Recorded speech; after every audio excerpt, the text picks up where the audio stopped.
Hello everyone, সবাই কেমন আছো? দেখতে দেখতে 2024 শেষ হয়ে 2025 কিন্তু চলেই এলো। একটি বছর শেষ হয়ে যখন আরেকটি বছর আসে তখন নতুন বছরকে স্বাগতম জানানোর জন্য আমরা কিন্তু কম বেশি 30% পালন করে থাকি।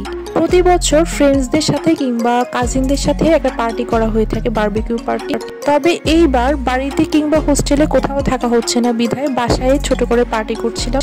আর যেহেতু আমার মা একটু সিক ছিল তাই পুরো আয়োজনটা আমাকেই করতে হয়। একা হাতে যা পেরেছি করার ট্রাই করেছি আর তোমাদের সাথে সেটাই আজকে শেয়ার করব। চিকেনের পিসগুলোকে এভাবে চিড়ে নিয়ে লেবু আর লবণ দিয়ে আমি মেখে এক পাশে রেখে দিচ্ছি। আর মেরিনেশনের জন্য আমি একটা মশলা তৈরি করে নিচ্ছি। এখানে দিয়ে দিচ্ছি টক দই, এটা বাসায় বানানো টক দই, দিয়ে দিচ্ছি আদা পেস্ট আর রসুন পেস্ট। এবার বিভিন্ন শুকনা মশলা দিয়ে দিচ্ছি, 1 চামচের মতো লাল মরিচের গুঁড়ো, গোলমরিচের গুঁড়ো, গরম মশলা। এবার দিয়ে দিচ্ছি রাঁধুনির বারবিকিউ মশলা আর ভাজা জিরা গুঁড়ো 1 চা চামচের মতো। দিয়ে দিচ্ছি সামান্য পরিমাণ ভিনেগার, তোমরা চাইলে লেবু রসও ইউজ করতে পারো, আর টমেটোর সস তো দিয়ে দিচ্ছি। এবার হাতের সাহায্যে ভালো করে আমি মেখে নিচ্ছি। তোমরা কে কোথা থেকে আমার এই ভিডিওটি দেখছো অবশ্যই কমেন্টে কিন্তু জানাবে। এই যে আমার মশলাটাও প্রায় রেডি। এখন চিকেনের গায়ে ভালো করে আমি তা মেখে নিব।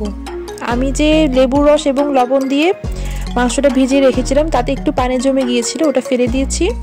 তো তোমরা কিভাবে 31st নাইট এনজয় করলা বা পার্টি করলা সেটাও কিন্তু আমাকে জানাবে। বছরে একটা দিন ফ্যামিলির সাথে বা ফ্রেন্ডসদের সাথে কাটাতে কিন্তু বেশ লাগে। তো ভালো করে মশলাগুলো আমি চিকেনের গায়ে গায়ে মেখে নিচ্ছি আর কাটা যে দাগ তার মধ্যে ঢুকিয়ে দিচ্ছি। আমি আজকে মুরগির পাশাপাশি ফিশ বারবিকিউ করব। তো এখানে আমি তেলাপিয়া মাছ নিয়ে নিয়েছি, ভালো করে ক্লিন করে এখন আমি একটু চিড়ে নিচ্ছি ছুরি দিয়ে। অনেক ধরনের মাছ দিয়ে বারবিকিউ করা যায় কিন্তু তেলাপিয়া মাছটা আমার কাছে ইজি লাগে। আর যেহেতু আজকে আমি একা করছি প্লাস আমি চুলোয় করব, সো আমার কাছে মনে হচ্ছে এটা বেস্ট অপশন হবে তেলাপিয়া মাছটা সিলেক্ট করা। সো আমি এভাবে দুপাশেই চিড়ে নিয়েছি। এখন আমি একটা মশলা রেডি করে নিয়েছি। এটা ঠিকটা যে চিকেনের জন্য যে মশলাটা বানিয়ে রেখেছিলাম তার মতোই, শুধু এখানে এক্সট্রা করে ফিশ সস ইউজ করা হয়েছে আর বাকি সবটুকু সেম। তো সবগুলো মশলা আমি একইভাবে মাছের গায়ে মেখে নিচ্ছি এপিট ওপিট করে, এবং যে চিড়ে রাখা যে দাগগুলো সেখানের মধ্যেও কিন্তু ভালোভাবে মশলাগুলো ঢুকিয়ে দিচ্ছি। মাংস ম্যারিনেট করে রেখেছিলাম প্রায় 2 ঘন্টার মতো। আর মাছ কিন্তু বেশিক্ষণ ম্যারিনেট করব না, কারণ মাছ বেশি ম্যারিনেশন লাগে না, তাহলে কিন্তু বেশি নরম হয়ে যায়। তো মাছ ম্যারিনেশন করেছি প্রায় 1 ঘন্টার মতো। এবার আগে আমি মাছটা ফ্রাই করে নিব, মানে মাছটাকে বারবিকিউ করে নিব, দেন চিকেনটা করব। তো প্রথমেই আমি ঢাকনা ব্যবহার করব। 5 মিনিটের মতো আমি ঢাকনা দিয়ে রাখার পর এপিট উল্টিয়ে দিব। প্রথম পর্যায়ে প্রায় 10 মিনিটের মতো আমি ঢাকনা ব্যবহার করলেও পরবর্তীতে ঢাকনা ছাড়াই আমি এটা ফ্রাই করে নিব, দ্যাট মিনস বারবিকিউ করে নিব।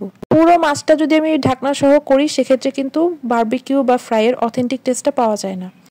আর এই তেল ব্রাশ করে নিতে হবে, তেল অথবা মশলা যেটাই হোক সেটা মাছের গায়ে ভালো মতো ব্রাশ করে দিতে হবে। মাছের বারবিকিউ করার সময় একটু খেয়াল রাখতে হবে, কারণ মাছ খুবই সেনসিটিভ, তাই নিচে দিয়ে লেগে যাওয়ার খুবই সম্ভাবনা থাকে।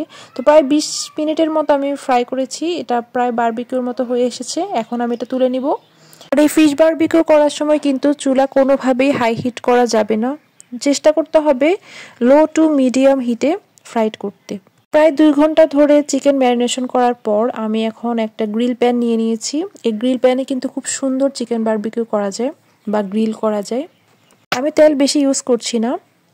আর এই গ্রিল প্যানের কোনো লিড কিন্তু আমি পাইনি, অনেক খুঁজেছি কিন্তু আমি পাই নাই। আপনাদের যদি কোনো সাজেশন থাকে সেক্ষেত্রে আমাকে দিতে পারেন। একটু বেশি সময় লাগলেও আমি কিন্তু আজকে ঢাকনা ছাড়াই এই বারবিকিউটা করছি। 6 মিনিট পর পর আমি এপিট ওপিট করছিলাম। আর এক্ষেত্রেও সেম, চুলার হিটটা কিন্তু হাই হিট কোনোভাবেই করা যাবে না, তাহলে কিন্তু পুড়ে যাবে বাট ভিতরে কাঁচা থেকে যাবে। প্রায় আধা ঘন্টা পর আমার ঠিক এরকম একটা লুকস চলে এসেছে। আমার এডিট করার সময় আবারও জিভে জল চলে এসেছে, আবারও খেতে ইচ্ছে করছে। কালারটা খুবই জোস লাগছে। সো আমার বারবিকিউ করা ডান। এখন আমি পরিবেশন করে নিব। একটা ওভেল শেপের ট্রে নিয়ে নিলাম, আগে ফিশগুলোকে বসিয়ে দেন চিকেন বারবিকিউগুলোকে আমি বসিয়ে দিচ্ছি। অনেকের মনেই প্রশ্ন থাকতে পারে চুলায় কি আদৌ বারবিকিউ করা পসিবল কিনা, আর যদি বারবিকিউ করাও যায় অথেন্টিক টেস্টটাকে পাওয়া যাবে কিনা। এই ক্ষেত্রে আমি বলবো একটু ভালো করে এফোর্ট দিলে এবং একটু সময় দিয়ে করলে বারবিকিউ টেস্টটা কিন্তু পাওয়া যায়। আর চুলোয় বারবিকিউ করলে বাড়তি কোনো ঝামেলা করা লাগে না কয়লা নিয়ে। তো আমি সাজিয়ে নিয়েছি ট্রেটা, আর এখানে সালাদ করে রেখেছি। এখানে হোমমেড মেয়োনেজ নিয়ে নিয়েছি, একটা সস বানাবো। এখানে হোমমেড মেয়োনেজের সাথে আমি টমেটো সস মিশিয়ে নিচ্ছি। মেয়োনেজের সাথে টমেটো সসটা ভালো করে মিশিয়ে নিচ্ছি। তারপর দিয়ে দিব 1 চা চামচের মতো চিনি এবং আধা চা চামচের মতো গোলমরিচের গুঁড়ো। এই ক্ষেত্রে সাদা গোলমরিচের গুঁড়ো ব্যবহার করলে ভালো হতো, কিন্তু যেহেতু আমার বাসায় ইনস্ট্যান্ট এটা ছিল না, তাই আমি কালো গোলমরিচের গুঁড়োটাই ব্যবহার করেছি। তো ভালো করে সবকিছু একেবারে মিক্স করে সুন্দর একটা সস বানিয়ে নিয়েছি। এইবার হচ্ছে পরোটা ভাজার পালা। পরোটাটা সবার লাস্টেই ভাজছি, যেহেতু পরোটাটা একটু গরম খেতেই ভালো লাগবে, ঠান্ডা হয়ে গেলে কিন্তু পরোটা ভালো লাগে না। সো হচ্ছে পরোটাটা আমি ভেজে নিচ্ছি। এই ক্ষেত্রে হচ্ছে আম্মু উঠে এসেছে, আম্মু আমাকে একটু হেল্প করছিল, কারণ অনেকক্ষণ ধরে হচ্ছে আমি কাজ করছিলাম। তো মা হচ্ছে যত কিছুই হোক, মা হচ্ছে মেয়ের মন বুঝবে, এটাই স্বাভাবিক। সো আম্মু বলছিল যে আমি একটু হেল্প করি, দাও। সো আম্মু হচ্ছে এখানে পরোটাগুলো ভেজে দিচ্ছিল। আমার না বাইরের পরোটা থেকে বাসার পরোটাই বেশি ভালো লাগে। সো টেবিল রেডি করব, তার আগে হচ্ছে তোমাদেরকে একটু রিভিউ দিয়ে দিই কেমন হয়েছে সবগুলো আইটেম। সো ফার্স্টে হচ্ছে আমি চিকেন বারবিকিউটা একটু টেস্ট করছি, সাথে হচ্ছে একটু সস নিয়ে নিচ্ছি। তোমরা বিশ্বাস করবে কিনা জানি না, সত্যি বলতে কি প্যানে বারবিকিউ করেছি, but the test was really very good, very good. চিকেনটা একদমই পারফেক্টলি কুক হয়েছে এবং ভেতরে কিন্তু জুসি ভাবটা আছে। খুবই দারুণ ছিল টেস্টটা, আর মাছটাও কিন্তু ভালো মতো হয়েছে, মাছের টেস্টটাও কিন্তু দারুণ ছিল। ওভারঅল খুবই ভালো হয়েছে। তো আজকে এই পর্যন্ত, সবাই ভালো থাকবে, টাটা।